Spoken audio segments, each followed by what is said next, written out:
Il suffit de descendre les quelques marches de cet escalier florentin qui domine la mer pour découvrir 8 autres petits jardins. La propriétaire, la baronne Ephrussi de Rothschild, avait imaginé des espaces plus secrets, plus intimes pour agrémenter ses promenades.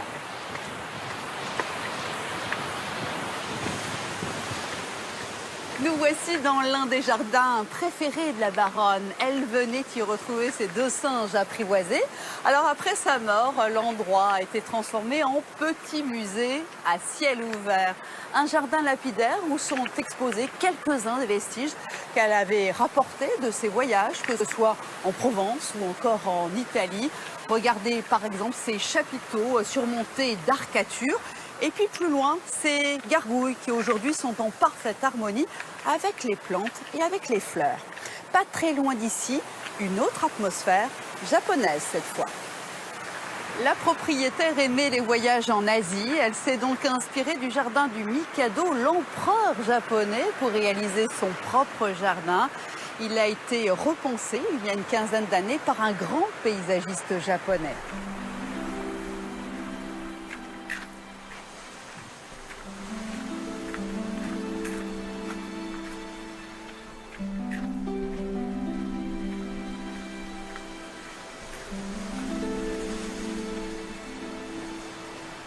La sobriété du jardin japonais contraste avec les couleurs chaudes et l'exubérance de ce jardin espagnol.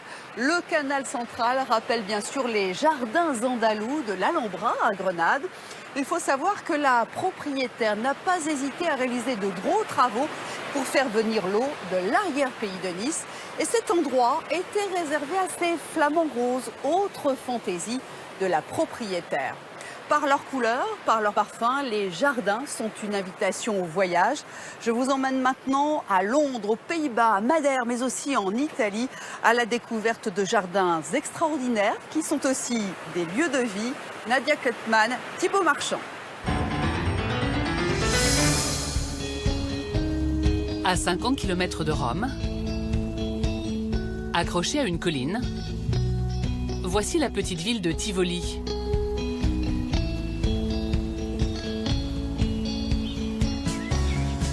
Son joyau de la Renaissance, la Villa d'Este, domine le paysage.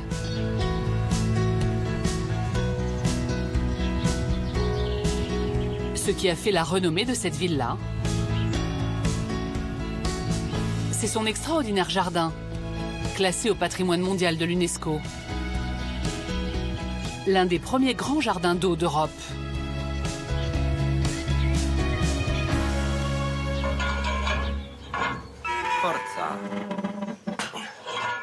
Chaque matin avant l'ouverture, c'est le même rituel.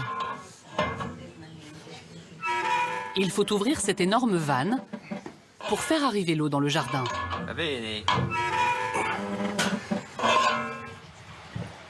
Ce tunnel de 300 mètres de long situé sous la villa est relié à l'Aniene, le principal fleuve de Tivoli situé en amont.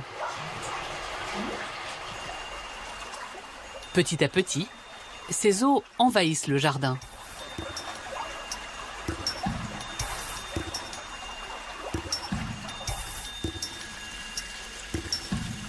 Aucun mécanisme n'est nécessaire.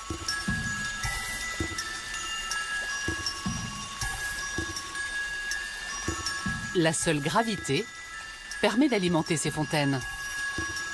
Un système qui fonctionne depuis le XVIe siècle et sur lequel veille la conservatrice Marina Cogotti. L'eau arrive par plusieurs voies. Ici, nous voyons cette petite cascade qui alimente différents canaux sur la terrasse. Ces eaux se déversent ensuite dans cette partie centrale qui va permettre d'alimenter les fontaines.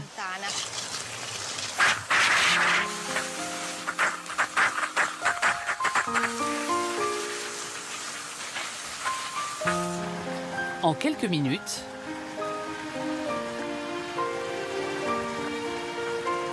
le spectacle commence.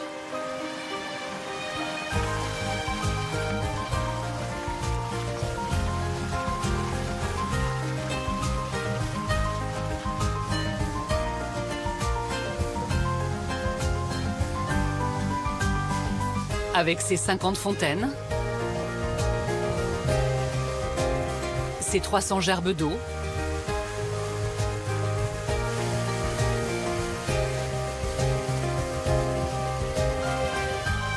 ces dizaines de cascades et de bassins. Le jardin de Tivoli est considéré comme l'un des plus beaux jardins d'eau d'Europe. Bien avant Versailles, créé 2 siècles plus tard.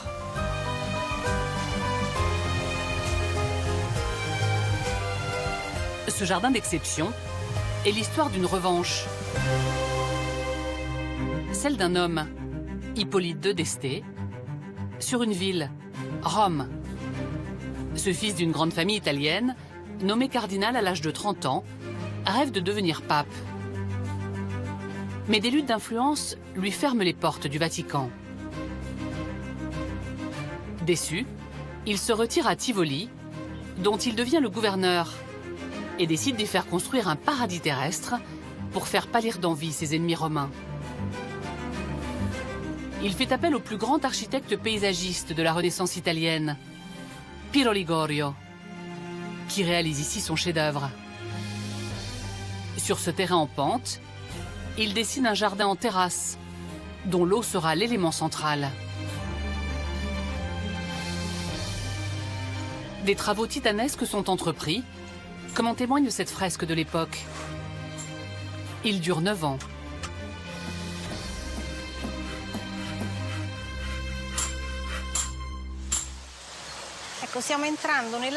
Ici, nous entrons par l'entrée historique, celle qu'empruntaient les hôtes du cardinal. On entrait par la partie basse du jardin, car il voulait ménager un effet scénographique. Il voulait que l'on découvre le jardin depuis le bas et que l'on monte peu à peu vers la villa. Dès son arrivée, le visiteur était salué par l'eau. Vous voyez ces 2 fontaines de style rocaille? Eh bien, il faut imaginer qu'au XVIe siècle, il y avait de chaque côté 2 automates armés de fusils qui tiraient de l'eau sur les visiteurs. C'était le premier salut de l'eau quand on entrait dans la propriété. Un salut en forme d'attaque, où s'exprime toute la volonté de revanche d'Hippolyte. Elle est présente partout dans son jardin. La fontaine qui domine toutes les autres, par exemple, s'appelle Tivoli. Et ce n'est pas un hasard.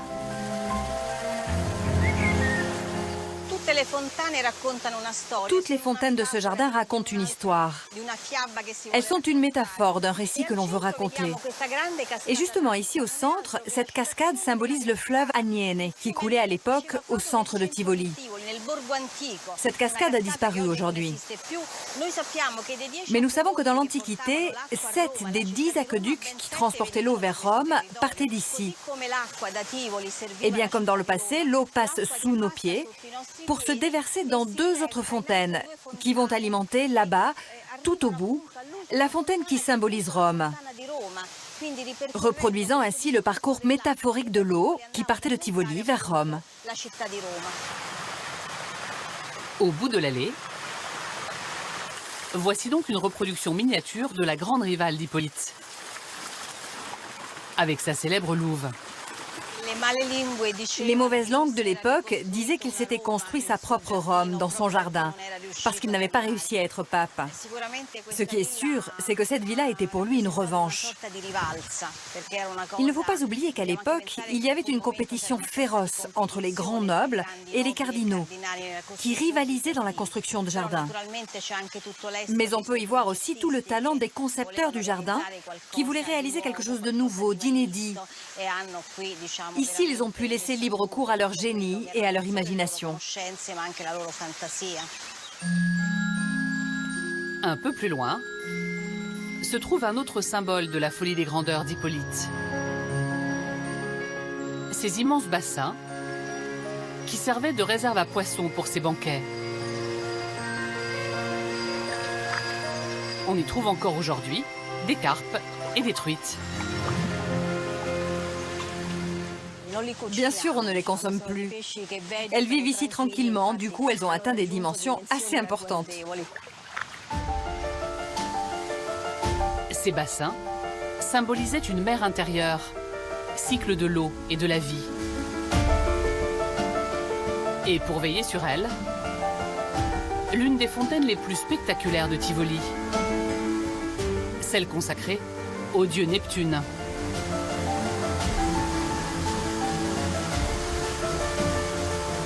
Juste au-dessus, une surprise d'un tout autre genre attend le visiteur.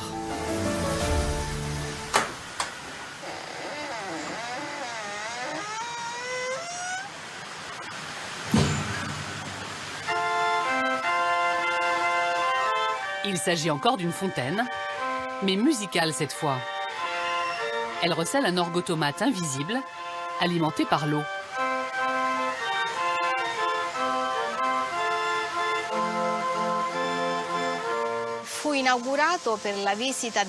Cet orgue a été inauguré pour la visite du pape en 1572, peu avant la mort d'Hippolyte. Le pape a été tellement étonné qu'il a voulu y entrer, car il croyait qu'il y avait un organiste qui jouait à l'intérieur. À Tivoli, c'est la villa qui est la continuité du jardin, et non l'inverse.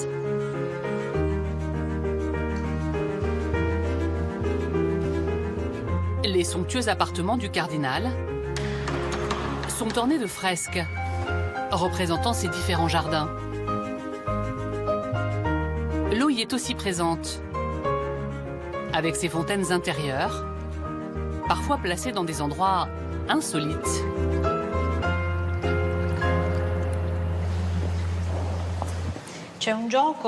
Il y a un jeu entre les différents espaces de la villa. Par exemple, il suffit d'ouvrir une fenêtre intérieure pour trouver dans ce couloir une autre petite fontaine cachée.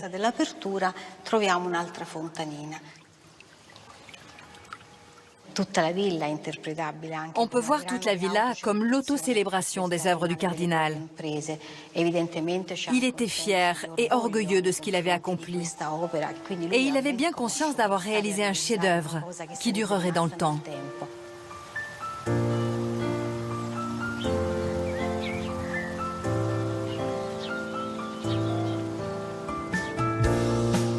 Au nord de l'Europe, en Angleterre, un jardin royal, tout aussi extraordinaire, témoigne d'une autre grande histoire.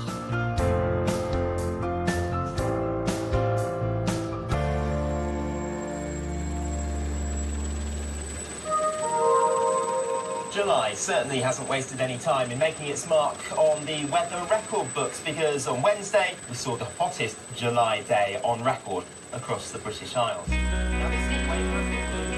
Une fois n'est pas coutume, Londres est en alerte canicule.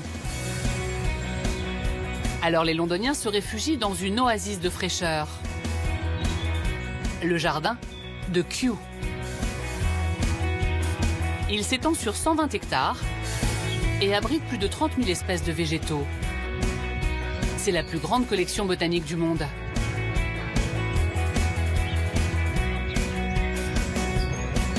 À l'ombre des arbres, ou sur les berges de ce petit lac, il fait frais. Pourtant, ce qui attire ici chaque année plus de 2 millions de visiteurs,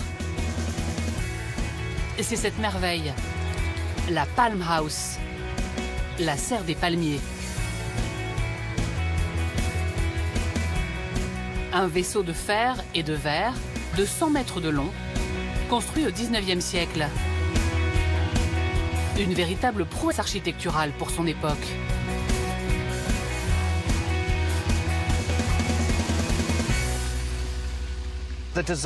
La forme de la serre est très intéressante, parce qu'à cette époque, le prix du verre a considérablement baissé.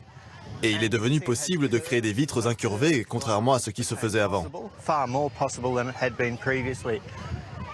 On a aussi utilisé des techniques d'ingénierie très novatrices pour l'époque,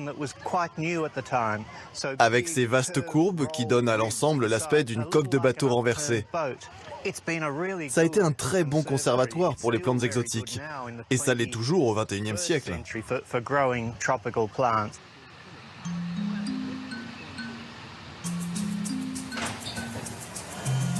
En pénétrant dans la serre, le dépaysement est total.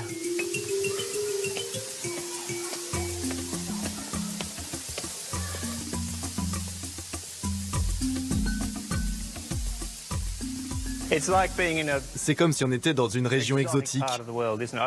Ça me donne toujours l'impression que vous quittez Londres et que vous êtes dans un autre univers. Je me souviens la première fois où je suis entré ici, j'ai ressenti cette expérience sensorielle et j'étais transporté complètement ailleurs. C'est le but de ce genre d'endroit.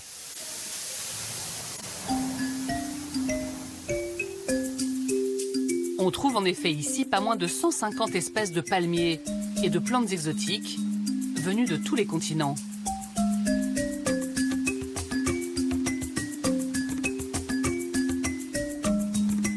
Cette serre abrite même la plus vieille plante en pot du monde. Ce cycas d'Afrique du Sud, mise en terre en 1775.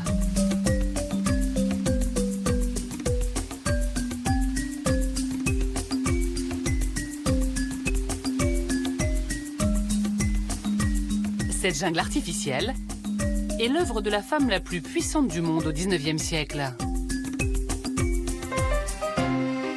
La reine Victoria. Lorsqu'elle hérite du domaine en 1838, Kew est déjà un jardin renommé.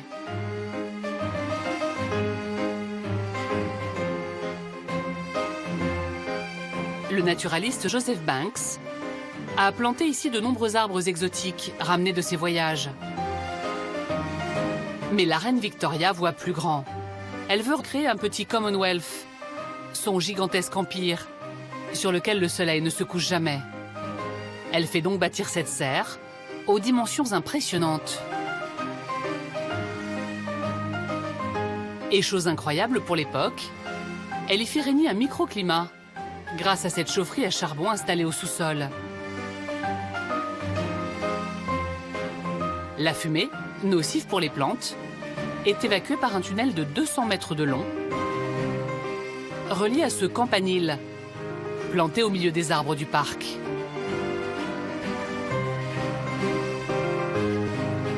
Avec la Palm House, la reine Victoria exprime toute sa puissance. En ce jour de canicule, il y fait près de 60 degrés.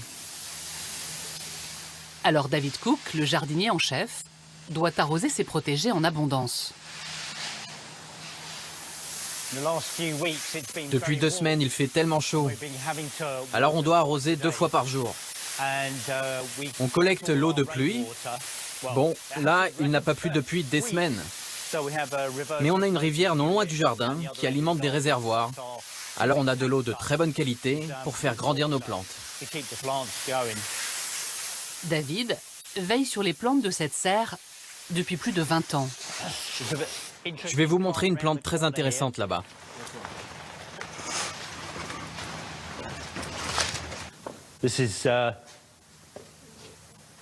Alors voilà déjà une belle orchidée. Là dans le coin, on a du chocolat. Mais celle que je veux vous montrer, c'est celle-là. C'est de la vanille. C'est une orchidée avec une fleur jaune pâle et blanche.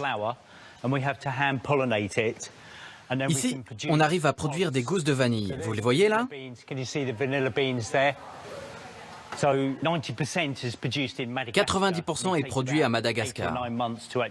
Ça prend 8 ou 9 mois de produire de la vanille. C'est très très long. Et il faut savoir que tout est pollinisé à la main. En ce moment, la vanille est plus chère au kilo que l'argent. Vous allez être riche alors? Avec cela, non, je ne pense pas. Grâce à ce microclimat, les plantes de la serre ont une croissance fulgurante. Comme ce bambou de Chine, planté ici il y a quelques semaines. C'est un bambou géant. Quand les pousses sortent de terre, au milieu de l'été, il faut compter environ 8 ou 9 semaines et il atteint le plafond.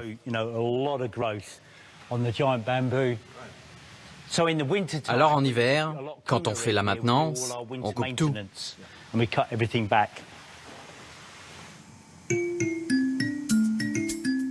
Non loin de la Palm House, voici sa petite sœur, la Water Lily House. Il y fait encore plus chaud.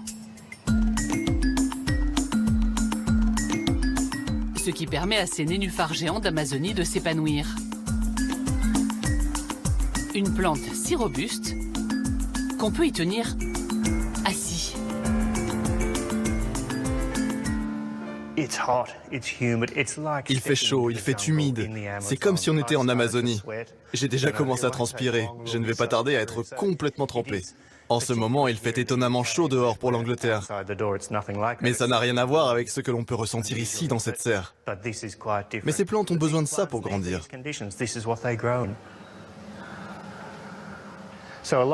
Et juste à côté des nénuphars géants d'Amazonie, nous avons ces lotus d'eau. C'est une plante magnifique, qui est très symbolique pour quantité de religions et de cultures. Et ils ont cette capacité fascinante à retenir l'eau. Ils ont des milliers de poils microscopiques sur la feuille, positionnés dans un angle précis, et l'eau ne peut pas du tout s'infiltrer. En termes d'ingénierie, c'est une structure de plante très intéressante. Dans leur habitat d'origine en Thaïlande, ces plantes sont en sursis, tout comme ce palmier de Madagascar. Une espèce végétale sur 5 est aujourd'hui menacée d'extinction dans le monde. Kew est devenu leur conservatoire. Par ici. C'est ainsi qu'a été sauvée la plus vieille espèce d'arbre du monde. Voici le Wollemi nobilis. On l'appelle le pin Wollemi. Il a été retrouvé par un ranger dans un profond ravin, dans ce qui s'appelle aujourd'hui le parc national du Wollemi en Australie. Ce qui fait que cet arbre est si intéressant, c'est qu'il est extrêmement ancien. On ne le connaissait que sous forme de fossiles datés d'environ 130 ou 140 millions d'années. On était sûr qu'il avait disparu. Et le retrouver en pleine nature, encore vivant, c'est une des découvertes les plus extraordinaires dans le monde de la botanique de ce dernier siècle.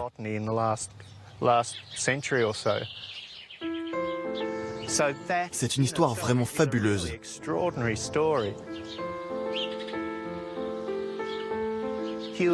C'est ça, Kew. Un jardin de collection, mais aussi, je dirais, de beauté. Parce que tout ce que l'on a, c'est bien, mais ça ne crée pas nécessairement un beau paysage. Et moi, je pense que c'est important de faire de ce jardin un bel endroit qui inspire les gens. Et je crois que les plantes ont ce pouvoir-là.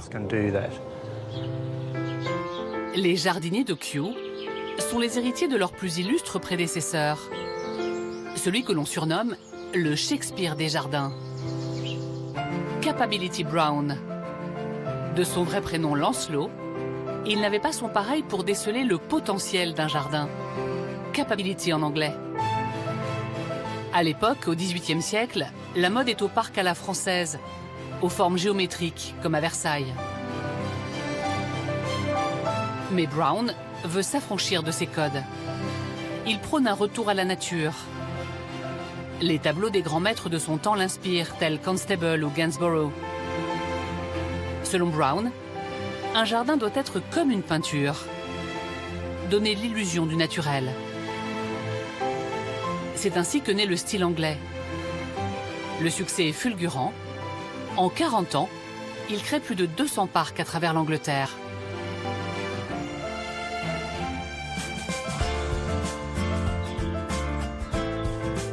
Comme ici, à Bowood, à une centaine de kilomètres de Londres.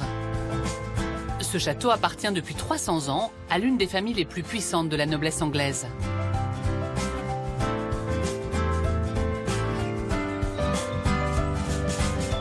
Tout autour du château s'étend un gigantesque parc de plus de 100 hectares.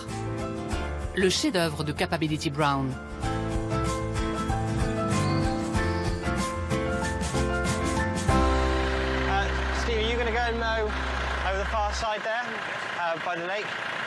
Les tondeuses de David Glass, le jardinier en chef, tournent 365 jours par an. Car rien ne doit perturber les illusions d'optique imaginées par Brown. Un des dispositifs les plus étonnants est sans doute ce fossé discret au nom curieux, un ha-ha. Je ne sais pas pourquoi ça s'appelle un ha-ha. En tout cas, l'idée est très simple. Les animaux qui étaient dans cette zone ne pouvaient pas grimper sur ce mur.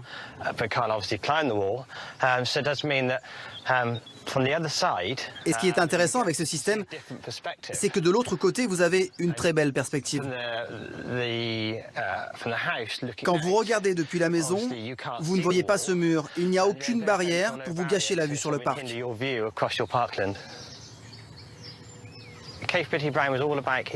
Pour Capability, c'était très important d'avoir des cerfs ou des moutons dans les jardins qu'il créait.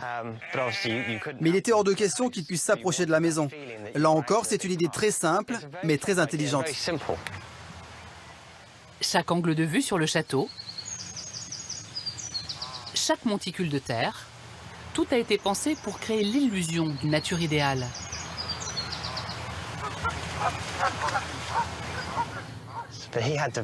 C'était un visionnaire. Il pouvait imaginer ce qu'un paysage allait devenir dans le futur.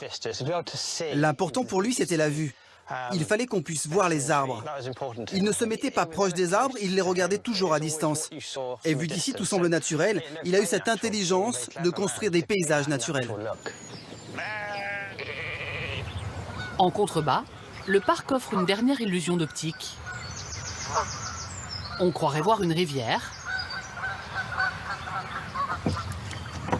mais en réalité, il s'agit d'un lac. À l'origine, il y avait ici un village qui a disparu sous les eaux. Capability Brown tenait absolument à créer un lac. Donc le village a été déplacé non loin d'ici et les villageois ont été relogés. Il ne reste plus que de rares propriétés, comme celle qui est à ma droite. Il y a des maisons sous l'eau? Oui, les fondations sont encore là en effet.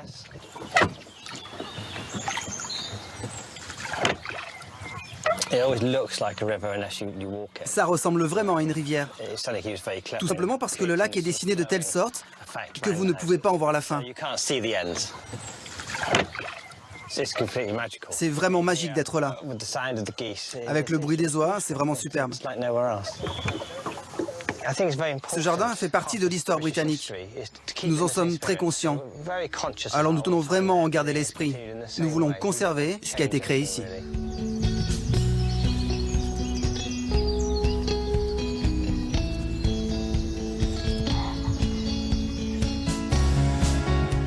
Au mois d'avril, il faut traverser la mer du Nord pour assister à un événement aussi spectaculaire qu'éphémère.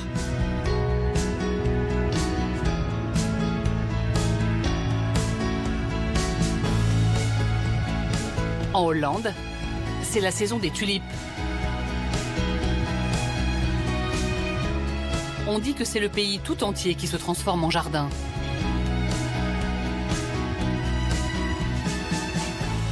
Les Hollandais sont les premiers producteurs de tulipes au monde.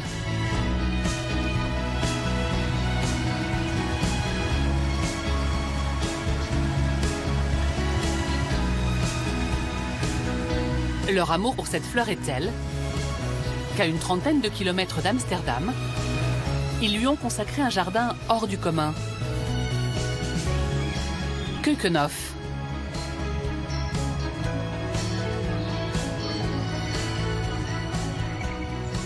Avec plus de 7 millions de fleurs,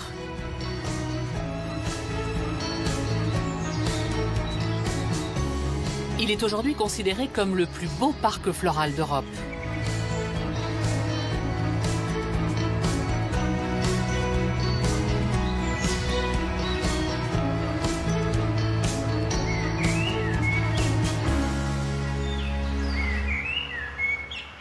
À l'entrée du jardin, voici le symbole de Keukenhof.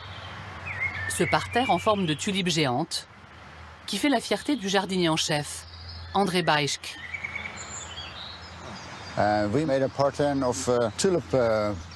Ici, on fait tous les ans ce motif de tulipe.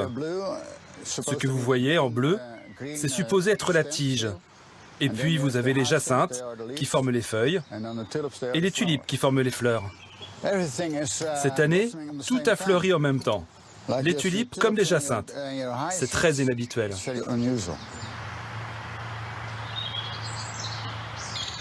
La grande originalité de ce parc, c'est qu'il n'ouvre ses portes que 8 semaines par an, d'avril à mai. La plupart des motifs sont renouvelés chaque année, au gré de l'imagination des jardiniers, qui 8 mois plus tôt dessinent des centaines de nouveaux parterres. Ils plantent ensuite à la main plus de 7 millions de bulbes.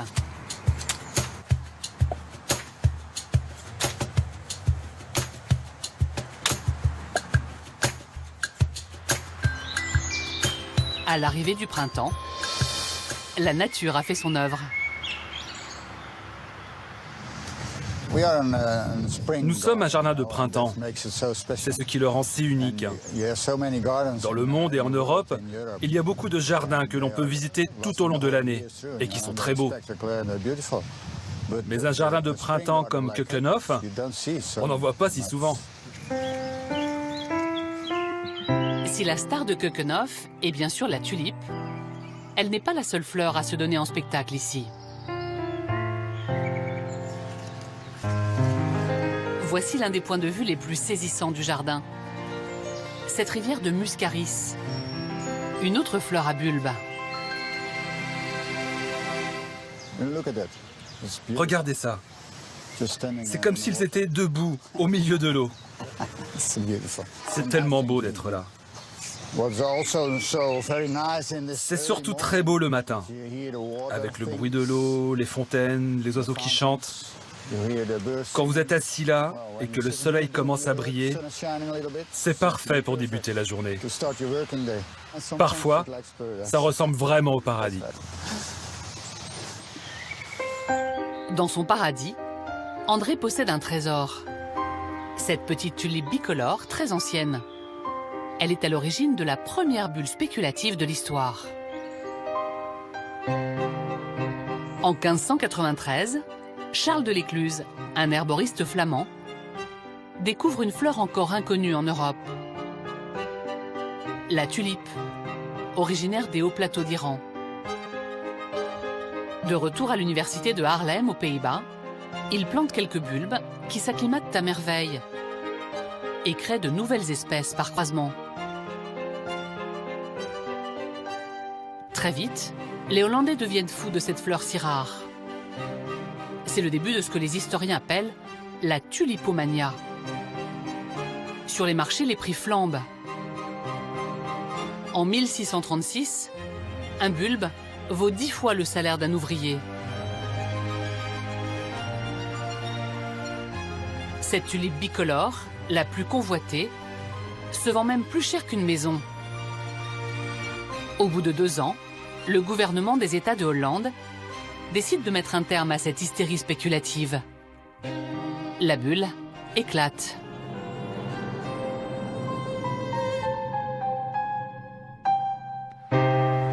André veille sur les derniers spécimens existants au monde. Si la tulipomania a démarré, c'est avant tout parce que ces tulipes avaient une sorte de maladie. Et c'est cette maladie qui donnait ces espèces de petites flammes sur les pétales. Et à l'époque, ils ont tellement adoré ces tulipes avec ces flammes, qui étaient si rares, il y en avait très peu. On pourrait dire que plus la tulipe était malade, plus elle était chère. Il faut se rendre compte que cette espèce de tulipe, si petite, a près de 400 ans. Et on peut encore les regarder, les toucher. Pour moi, c'est très important.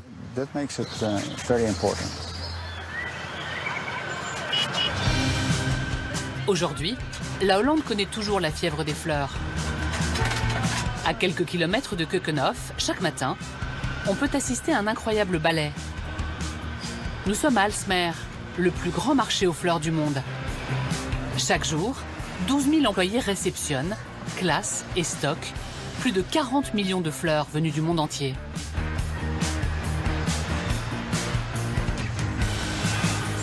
Couvrant plus de 100 hectares, c'est le 3e édifice le plus vaste du globe, après le Pentagone et le Parlement de Bucarest.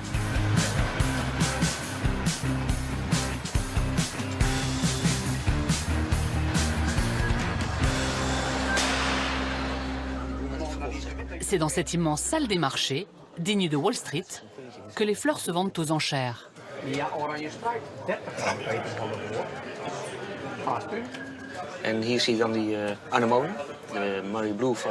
Eric Wassenaar est le chef d'orchestre de cette salle des ventes au rythme frénétique. Il est 6 heures du matin. Il doit écouler 40 millions de fleurs en moins de 2 heures. Le stress est aussi palpable que dans les grandes places boursières. À un détail près. Ici, les ventes se font au cadran. Autrement dit, les enchères ne montent pas, elles baissent. Nous débutons chaque enchère avec un prix très élevé, car si nous commencions avec un prix bas, comme dans les enchères classiques, nous serions obligés de demander « Qui veut l'acheter ? Vous, vous, vous ?» Et on ne pourrait jamais parvenir à faire 1600 ventes par heure. Alors nous commençons avec un prix élevé qui baisse au fur et à mesure, et le premier qui dit « Je veux ces fleurs à ce prix-là », il presse le bouton. Voici pourquoi les traders d'Alsmer ont de drôles de tics.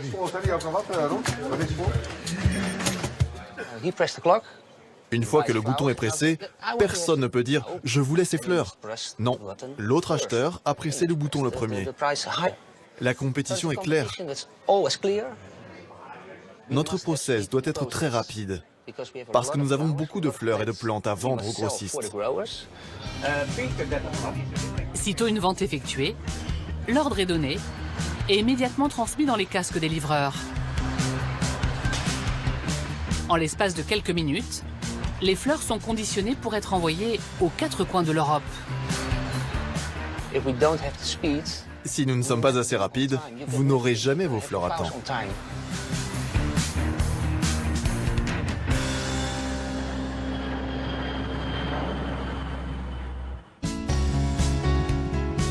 À 4 heures d'avion de la Hollande, beaucoup plus au sud, les fleurs sont